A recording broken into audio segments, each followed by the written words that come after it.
शनासा TV news के साथ मैं हूं कैसर दिलावर जदून। अटक के इलाका कैम्बलपुर मूसा गांव में कुएं से बुजुर्ग शख्स की नाश बरामद। अटक के इलाका कैम्बलपुर मूसा गांव में कुएं से बुजुर्ग शख्स की नाश बरामद।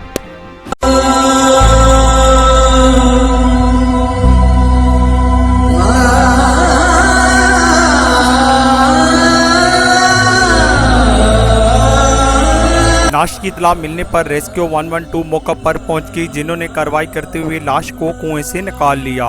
लाश की शनाख्त मोहम्मद सादिक बल्द खास्ता खान की उम्र 70 बरस मालूम हुई, जो कि ज़हनी तौर पर माजूर थे और काफ़ी दिनों से घर से लापता थे। लाश को मजीद कार्रवाई के लिए पुलिस के हवाले कर दिया गया, जहां मजीद तफ्तीश जारी है। साथी रिपोर्टर सैयद इफ्तिखार शाह के साथ कैसर दिलावर जदून, शनासा टीवी, हसन अब्दाल। हम रखते हैं आपको इलाके भर की हर खबर से बाखबर। मजीद बाखबर रहने के लिए हमारा यूट्यूब चैनल सब्सक्राइब करें। सब्सक्राइब के लिए वीडियो के नीचे लिखे सब्सक्राइब पर क्लिक करें और बेल आइकन दबा दें। शनासा टीवी, आपका अपना टीवी।